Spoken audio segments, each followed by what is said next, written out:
Hi, in today's video I'm going to talk about universities in the UK and whether universities should become a nationalised thing, so run by the government instead of in its current system with tuition fees, or if it should remain in the current form it's currently in terms of tuition fees.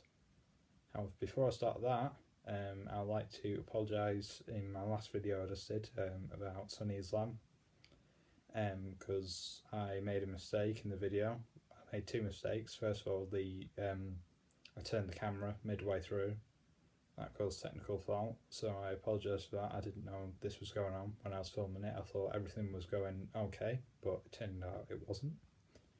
So I apologise for that, and I also apologise about getting it wrong about Wahhabism and Sunni Islam, because I didn't know they were two different things. So I apologise for those things which I've done. I apologise for the comments I made, and I will do my research better next time I do videos on these things as well as other things, and I'll try and fix them and get them sorted so I don't make these mistakes which I've been making as I'm currently starting out doing this kind of stuff. I'm still only a beginner at this sort of stuff instead of having several years experience like other people have in the videos. Okay, so I apologise for those mistakes, and in the future I will do more research, make sure I'm more informed and more educated about them before I do the videos. Okay, so I apologise for those things. Right, so universities. Right, so first of all, let's just go back right to the beginning. Let's talk about when universities were actually introduced, not just in the UK, but in terms of worldwide sort of thing. So the very first university was the University of Bologna. It was created in 1088. This was the first university ever to be created. Universities didn't exist before then in terms of that form, and it currently has a total of 11 schools, and it teaches a total of 82,363 students or pupils, and it has 2,850 staff.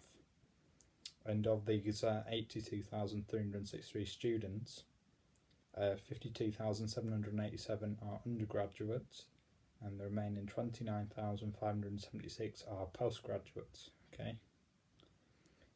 Now, in 8 years later, in the UK, at Oxford University, which is now a very well-known university in the UK, there's lots of schools in Oxford. They were created in the UK. They only had one university at this time. They've now expanded since then. They've gone through different types of periods depending on the current the situation in the UK, as it varied over that time.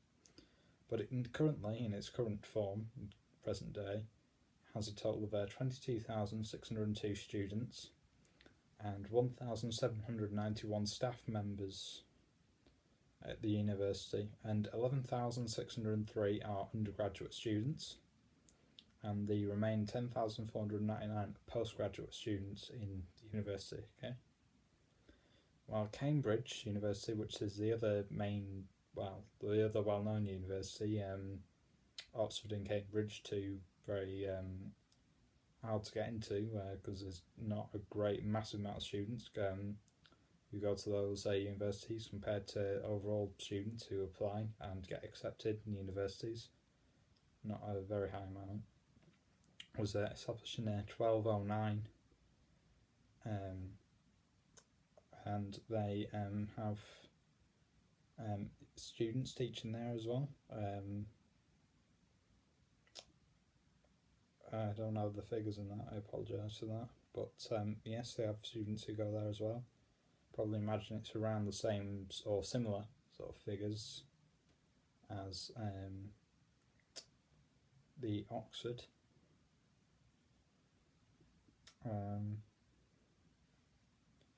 Yeah. So in 1992, the Further and Higher Education Act, which was a bill passed by the House of Commons under John Major, Conservative Prime Minister from 1990 to 1997, before Tony Blair, who was a Labour leader, became Prime Minister. In 1992, we introduced an act, Further and Higher Education Act, which meant that higher education was funded at local level, because before that it was funded at national level, and he basically meant that it went from national level to local level, and it was instead funded at local level. However, in 1997, it was still free at this point. University in 1997, it was still free, but after Tony Blair got in, he wanted to do an inquiry into it, because it was costing the government quite a bit of money to keep all this stuff going. And in 1998, after an inquiry into it in 1997 and a debate in the House of Commons, universities went from being a government-run public thing to introducing tuition fees, which meant that students had to pay, were basically given a debt when they went to university. And this is when it was first introduced, it was £1,000 per year, which was the tuition fee, right? However, since then, due to different factors, inflation and other things, it's meant that the tuition fee rate has now increased over time. As in 2012, the tuition fee rate increased to £9,000 per year, and it has remained at that rate. However, it is set to rise again from 2017 to 2018 due to inflation increasing, as tuition fees rates rise in line with inflation, so that inflation and tuition fee rates are both going up at a similar sort of level every few years. So it's currently £9,000 per year. However, that could possibly change due to inflation, so it could be more than that in later on in a few years, in next year maybe, or a few years' time. And overall, currently, there are more female students at university overall, as there is 1,288,680 female students at university in the UK, while there are only 991,670 male students in university in the UK at the moment. And in Scotland, tuition fee rates are free, so there isn't a tuition fee rate in Scotland because of devolution. This is Nicola Sturgeon, SNP government. This is what they've done, as they have control of university at the local level in their own country, and they've decided that they wanted to remain free at the point of use, if you like, for universities. Universities in Scotland are still free, while in the rest of the UK, England, Wales and Northern Ireland, there's tuition fee rates of £9,000 per year. Okay, right. So how much does it cost, including stuff like housing, food and water and tuition fee rates and everything else? How much does it actually cost per year, average, which is done by an independent study, so I'm about to tell you the figures in the UK, and what's it compared to other countries in the rest of the world, the rates for it. Okay, so I'm going to give you those figures now to digest and work out, right? So the current rate in India is £3,630 per year. So this includes tuition fees and housing, food, drinks, everything else. That's the current average cost in India, £3,630 per year. In Russia, it is £4,450 per year for tuition fees and housing and food and drinks and everything else. In Denmark, it is £5,862 per year. Mexico, it's £6,130 per year. Spain, it is £6,633 per year. Belgium, £6,728 per year. China, £6,954 per year. Taiwan, it's £6,975 per year. These prices all vary depending where you live and stuff in these countries. Finland is £6,998 per year. France, £7,129 per year. Japan, £14,897 per year. Switzerland, £15,200 per year. United Arab Emirates, I would say, £18,957 per year. Canada, £19,323 per year. Hong Kong, £20,721 per year. UK, £21,000 per year. United States, £23,592 per year. Singapore, £25,309 per year. South Korea, £25,566 per year. And Australia, £27,227 per year, with Australia having the highest figure in terms of tuition fee rates and housing and everything else. Okay.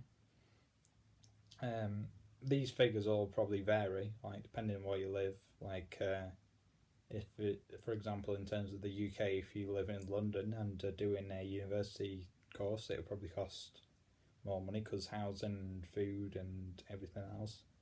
It's slightly higher compared to figures if you to live outside of big cities or capitals or figures. So all these figures I've just told out to you, they all probably vary depending on where you live and all those kind of things. So there's different factors changing the different actual costs to do these things. Okay.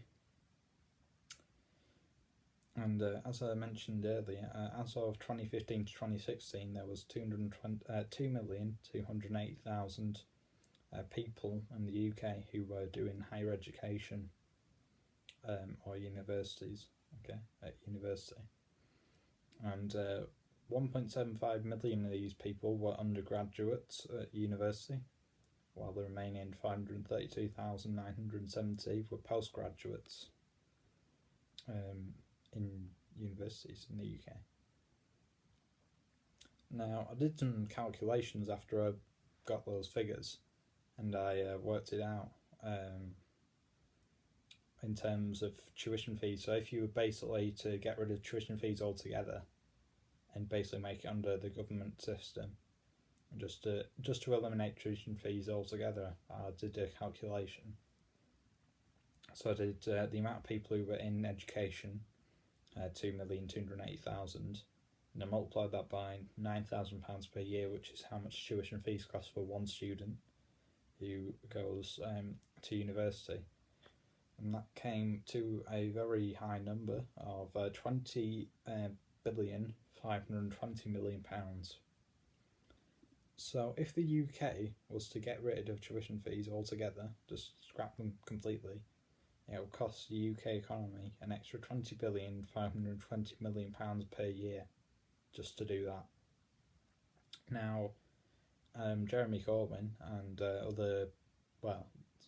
him and some other people in the Labour Party have said that they would like to do this, and said that this £20,520,000,000 could come from corporation tax and increasing corporation tax, as it's currently set to go down to 17% by 2020. This was written in the Conservative Manifesto in 2015, which is one of their policies they set out to do. So I'm not sure if it raised that much, but it could potentially do it.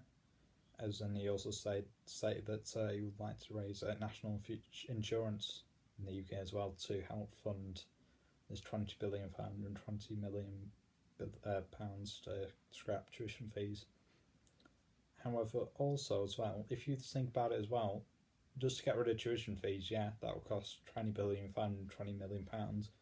However, you've also got to factor in other things as well, because if you were to nationalise universities in the UK, you would also have to pay for teachers and resources, books, pens, everything, as well as the upkeep and maintain in buildings, as well as also allowing universities possibly expand where they save up some money and then build more universities to help expand their courses, their subjects, so it makes it more attractive to students in the local area as well as further away to help students go there. So on top of that 520 million pounds get rid of tuition fees, you would also have to pay for all those sort of things as well, of paying teachers, make sure they're on a wage, they're earning money at universities, as well as all these other factors which all also as well contributes to it. So it's probably over 20 billion, definitely over that, probably maybe 25-30 billion it would probably cost the UK economy to get rid of universities altogether and make them government run universities like we used to have.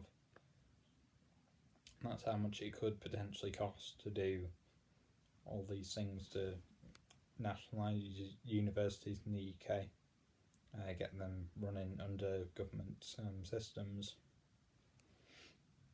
And also in the 2016 budget presented by George Osborne when Dave Cameron was Prime Minister before he stepped down after the EU referendum, which showed that the UK wanted to leave the EU. The UK had a budget deficit of £56 billion per year. So that's how much money we were borrowing to help pay for all the things which we've got. So if we were to nationalise universities,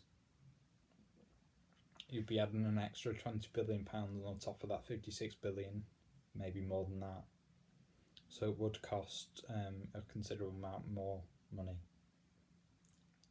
The UK economy is growing quite a fast rate. It grew by £48 billion in the space of 9 months. So it meant that the UK was in an additional extra £48 billion per year in terms of its overall income in the UK, which reduced the budget deficit by 16 billion, gone from 72 to 56 billion pounds per year. So it did help reduce it. However, even if we were to nationalise it, if the UK economy continues to grow at £48 billion per year every 9 months, that would be quite a significant amount contributing to the UK's incomes just to do this, as well as also funding, putting extra money into other things like National Health Service and other things which are needed. So they're the current statistics, the UK figures compared to other countries and other things, and my personal opinion is that I think we should nationalise universities, but only when we've got a budget surplus, because we've currently got a budget deficit, and it's not good to basically say, right, we're going to borrow extra money to pay for universities, make it back under national government control. And I think we should only look to renationalise universities once we've got a large enough budget surplus and once we're in a good financial position to do it. And I think then we should definitely consider it to help at least reduce tuition fee costs, or perhaps scrap them altogether, as well as making universities back under government's ownership. So I think that's what my personal opinion is. Wait until there's a large enough surplus, then consider it. But they're the information, the facts, the figures, and everything else. And so I hope you enjoyed watching the video. Once again, I apologise for the comments I made in the previous video, and I hope you enjoyed it, and thank you for listening. And don't forget to like, comment, subscribe for more videos in the future. And hope you enjoyed listening to the video, and I'll speak to you again soon. I'll be debating more topics on other things soon. So hope you enjoyed the video. Thank you for watching, and I'll speak to you again soon. Goodbye.